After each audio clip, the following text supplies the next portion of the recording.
नमस्कार दोस्तों, आपका स्वागत है YouTube चैनल एस कैटेगनाइजेशन पर। यूपी स्कॉलरशिप की एक और अपडेट में आपका स्वागत करता हूं। तो ये आप जो टॉपिक देख पा रहे हो, तो इसमें हम लोग क्या क्या डिस्कस करेंगे वो मैं हमेशा का रूल है कि वीडियो के स्टार्टिंग में बता देता हूं आपको। तो एक तो बहुत कॉमन सवाल है जो आप यहाँ पर देख रहे हो कि स्टेटस वेरीफाई होने के कितने दिन बाद पैसा आएगा। आप में से बहुत लोग हैं जो मेरे से डायरेक्ट सवाल करते हैं कि सर मेरा स्टेटस कल वेरीफाई हुआ तो उसके कितने दिन बाद पैसा आएगा, इसलिए एक टॉपिक आप यहाँ देख रहे हो। दूसरी चीज कि बहुत लोगों के स्टेटस रिजेक्ट हुए हैं या हो रहे हैं, तो ऐसे में आप लोग मेरे से इंस्टाग्राम, टेलीग्राम काफी जगह पे एक ही सवाल पूछते हो, सर कि मेरा रिजेक्ट हो गया तो उसमें हम क्या कर सकते हैं। तो ये सारी चीजें इस वीडियो के अंदर डिस्कस होंगी। वीडियो बहुत ज्यादा इंपॉर्टेंट होने वाली है, तो वीडियो को लाइक कर दीजिए और जिन्होंने चैनल को सब्सक्राइब नहीं किया वो तुरंत सब्सक्राइब कर लें, क्योंकि यहाँ पर यूपी स्कॉलरशिप की सबसे सही और ऑथेंटिक अपडेट आपको देखने को मिलेगी।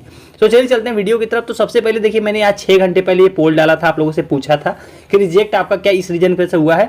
तो सबसे कॉमन रीजन जो रिजेक्ट होने का है वो ये है, institution not verified bye affiliating agency. आप में से देखिए 28% लोगों का इस वजह से रिजेक्ट हुआ है, 1500 लोगों में से। मतलब काफी ज्यादा मात्रा में जो छात्र हैं जिनका फॉर्म रिजेक्ट हुआ है, उसका एक रीजन ये है कि उनका डेटा जो है कि सत्यापित नहीं किया गया। तो एक ये रीजन हो गया।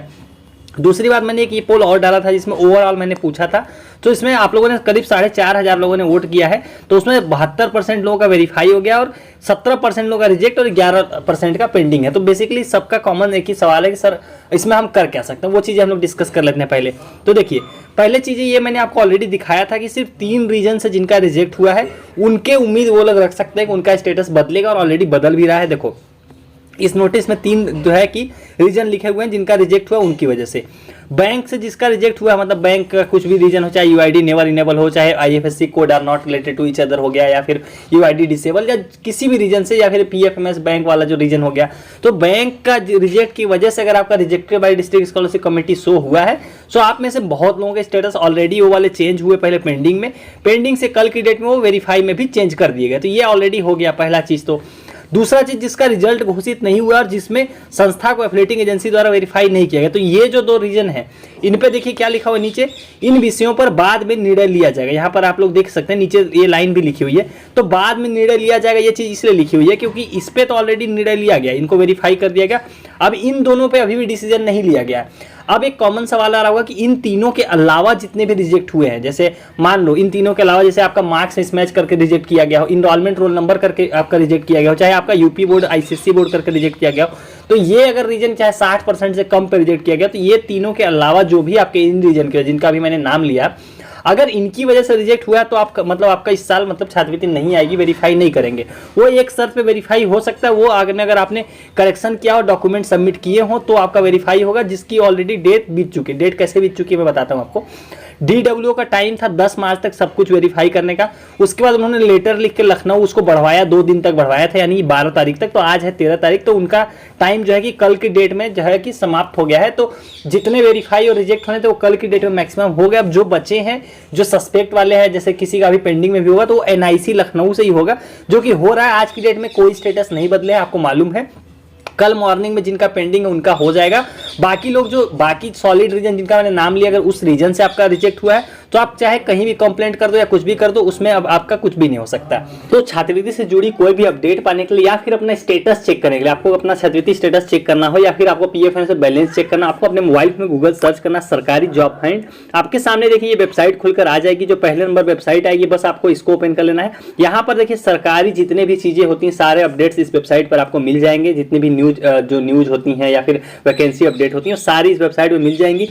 स्टेटस आप इजीली यहाँ से चेक कर सकते हो। इस वेबसाइट का इंटरफेस भी आसान है, यहाँ पे सारे लिंक एक ही पेज पे मौजूद है। तो जिनको भी स्टेटस देखने में समस्याएं आ रही हैं, वो सारी चीजें यहाँ से आप लोग इजीली देख सकते हैं। तो देखो अब आपने ये तो देख लिया कि रीजन और रिजेक्ट होंगे, उस पर डिसीजन लेना, ये सारा चीज देख लिया। अब उसके अलावा एक कॉमन सवाल जिसका मैंने वीडियो के स्टार्टिंग बताया, वो तो हम लोग डिस्कस करेंगे। उसके अलावा आप लोग कर क्या सकते हैं वो चीज डिस्कस कर लेते हैं। देखो पहली बात तो इनको बैंक रिजेक्ट वाले तो ऑटोमेटिक हो रहा है, इसमें कुछ नहीं करना है। सबसे कॉमन है एफिलिएटिंग एजेंसी वाला, जो मेरे से आप लोगों ने पूछा कमेंट में, कई लोगों ने बोला सर इस पे वीडियो बनाइए कि एफिलिएटिंग एजेंसी द्वारा जिसका रिजेक्ट हो रहा है उन लोग क्या कर सकते हैं। देखो करने के लिए मैंने पहले भी समझाया, अभी फिर बोलता हूं कि ये सारी गलती जो है कि आपके कॉलेज की है, यूनिवर्सिटी को डेटा नहीं भेजने और यूनिवर्सिटी का सत्यापित नहीं करने का। तो अभी के डेट में आपका कोई एक्शन नहीं बनता, मतलब इसमें आप कुछ नहीं कर सकते हो, आपका कोई रोल नहीं है इसमें। सारा रोल जो है कॉलेज और यूनिवर्सिटी का, सिर्फ आप उनसे बात कर सकते हो। इसके अलावा सिर्फ आप बैठ के, हम लोग सिर्फ दर्शक हैं, हम और आप सब लोग देख सकते हैं सिर्फ, क्योंकि इसमें आपका कोई रोल नहीं है, आपको कहीं जाना भागने की जरूरत नहीं, सिर्फ कॉलेज आपका जो भी कर सकता है। अदरवाइज ये चीज चल रही है। अब उससे रिलेटेड कुछ आपको मैं ये देख लीजिए, क्या वो दिखा देता हूँ। देखो इलाहाबाद यूनिवर्सिटी वालों के लिए देख लीजिए, एक अपडेट है। इलाहाबाद विश्वविद्यालय के एक वरिष्ठ अधिकारी से हमसे बात करके सूचना दी कि इलाहाबाद विश्वविद्यालय से डेटा फॉरवर्ड नहीं हुआ है, क्योंकि नामांकन सत्र देर से चली और अब तब तक डेट निकल चुकी थी। इस संदर्भ में विश्वविद्यालय प्रशासन ने सभी समाज कल्याण से विभाग की, मतलब समाज कल्याण से बात की कुल मिला के। अब जब पुनः कुछ समय दिया जाएगा तभी डेटा फॉरवर्ड किया जा सकेगा। डेटा तैयार है, वह पोर्टल खुलने का इंतजार कर रहे हैं। इसी प्रकार अन्य विश्वविद्यालयों से भी शिकायत दर्ज हो रही है। अब समाज कल्याण विभाग, उत्तर प्रदेश सरकार इसके लिए कुछ दिनों के लिए पोर्टल खोले, फिर सभी विश्वविद्यालय अपना डेटा भेज सकेंगे। लाखों छात्र छात्राओं को उम्मीद की नई क्रीड़ा मिलेगी। बेसिकली इसमें लिखा ये है, और ये जितने भी आपके विश्वविद्यालय है, चाहे ये आपका छत्रपति साहू जी वाला हो गया, या फिर AKTU के स्टूडेंट हो गए, चाहे फिर ये आपने जो इलाहाबाद यूनिवर्सिटी का देख लिया, तो इन सभी में एक चीज कॉमन है। वो कॉमन ये है कि डेटा सत्यापित नहीं वाला गलती ये लोग मान चुके हैं अपनी। सभी ने लेटर लिख दिया DW को ऑलरेडी, उनका डेटा पूरा फाइल उन्होंने तैयार करके बैठे हैं, बस उन्होंने रिक्वेस्ट किया है कि पोर्टल को दोबारा खोल दिया जाए। लेकिन अभी तक मैं बता दूं, आज की डेट तक लखनऊ से कोई अपडेट इस बारे में NIC से नहीं आई है कि वो लोग पोर्टल खोलेंगे। सो उम्मीद पूरी बनी हुई है, सारे लोगों ने अपना फाइल दोबारा से जो है कि तैयार करके रेडी रखा हुआ है, बस वो वेट कर रहे हैं कि जैसे ही पोर्टल खोला जाए और सत्यापित किया जाए। सो सिर्फ हम लोग देख सकते हैं, ये 2-3 दिन के अंदर अंदर इस पर फैसला आ जाएगा, 15 मार्च के पहले उम्मीद है। सो उसके अलावा अभी आप लोग कुछ नहीं कर सकते, ये चीज मैं आपको बेसिकली बताना चाह रहा था। सो ये सारी चीजें हो गई। अब यहाँ पर देखिए, मैं एक और आपको ये देख ले नोटिस, यहाँ पे नोटिस क्या है, लेटर है। बेसिकली लेटर लिखा किसने, ये SCPM Ayurvedic medical college Gonda के, मतलब जो वो है उन्होंने लिखा है। तो इन्होंने बेसिकली वही एफिलिएटिंग एजेंसी वाला रीजन है, उसी के लिए लिखा है कि हजारों छात्र ऐसे हैं जिनका डेटा सत्यापित नहीं है, तो कृपया करके जो है कि पोर्टल दोबारा से खोले ताकि ये लोग कर सके। तो बेसिकली यहाँ पे जितने भी कॉलेज यूनिवर्सिटी सब एक्टिव हो गए हैं पिछले एक हफ्ते के अंदर अंदर, सभी ने लेटर लिख के DW से रिक्वेस्ट किया है कि प्लीज पोर्टल को 2-3 दिन के लिए खोल दिया जाए ताकि ये लोग दोबारा से वो डेटा अपलोड कर सके और सत्यापित हो सके। लेकिन अभी तक NIC लखनऊ का इस पे कोई रिस्पांस नहीं आया है। तो ये चीजें हो गई। अब देखो छात्रवृत्ति कब तक आएगी, यहाँ पर एक कॉमन सवाल है जो आप लोग थंबनेल में देख रहे हो, आप ही लोग में से काफी लोग रुके होंगे कि देखो स्टेटस वेरीफाई होने कितने दिन बाद पैसा आएगा। तो स्टेटस आप में से मालूम है बहुत लोगों के मार्च में वेरीफाई किए गए हैं, तेजी से वेरीफाई हो रहा है स्टेटस। मार्च में सबसे ज्यादा स्टेटस वेरीफाई हुआ, फरवरी में भी हुए थे और दिसंबर में बहुत ज्यादा हुए थे। तो एक कॉमन सवाल कि सर मेरा स्टेटस आज वेरीफाई हुआ कल हुआ, उससे कोई मतलब नहीं है। देखो छात्रवृत्ति जो दी जाएगी वो सभी को, अभी जो डेट आ रही है वो ये आ रही है, मैक्सिमम जो डेट आ रही है DW अधिकारियों से 20 मार्च आ रही है। यहाँ पर आप लोग पढ़ भी सकते हो, ये देखो बेसिकली लिखा क्या है समाज कल्याण की तरफ से कि वर्तमान समय सारणी के अनुसार छात्र छात्राओं के डेटा को जनपद स्तर से अग्रसारित किए जाने की अंतिम तिथि 10 मार्च निर्धारित है, जो कि बीत गई, इसको छोड़ दीजिए।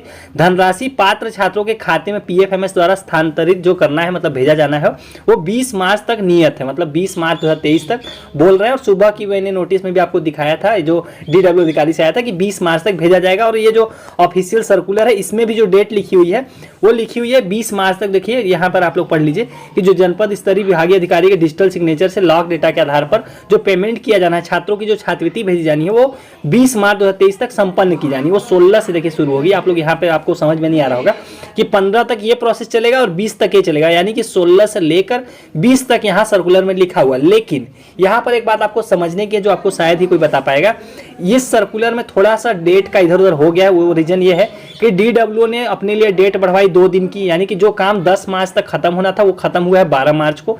तो जो काम अब आप 2 दिन डिले मान के चलो, जो छात्रवृत्ति का वितरण होना है वो 16 से ना होकर हो सकता है कि 18 से हो, तो इसमें आपको टेंशन नहीं लेनी है।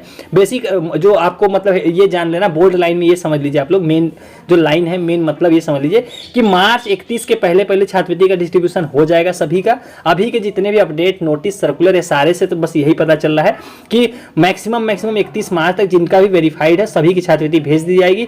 अब एक कॉमन सवाल यहाँ पे और आ रहा है, उसका भी जवाब दे देते हैं। वो सवाल ये है कि स्टेटस वेरीफाई होने कितने दिन आता है। ये सवाल ही बिल्कुल गलत है, इनवैलिड है। रीजन कि इसका उससे मतलब नहीं है कि स्टेटस मेरा आज वेरीफाई होगा तो कल छात्रवृत्ति आ जाएगी, ऐसा कुछ नहीं होता है। वो पूरा प्रोसेस होता है, आपका स्टेटस वेरीफाई करने के बाद DW उसको दोबारा से NIC लखनऊ भेजते हैं। यहाँ पर आप लोग पढ़ भी सकते हो, 20 नंबर पॉइंट पर वही चीज लिखी हुई है कि यहाँ पर जो जनपदीय स्तरीय विभागीय अधिकारी होते हैं वो उसको लखनऊ भेज के आपका पैसा मंगाते हैं, भाई इतने स्टेटस हैं जिनको वेरीफाई किया गया तो इनकी छात्रवृत्ति भेज दीजिए। तो ये प्रोसेस होता है। सो उम्मीद है कि 31 मार्च तक सभी की छात्रवृत्ति भेज दी जाएगी, उससे डिले नहीं होने वाला। तो ये हम लोग बस जान लीजिए आप लोग कि 31 मार्च तक वेट करेंगे।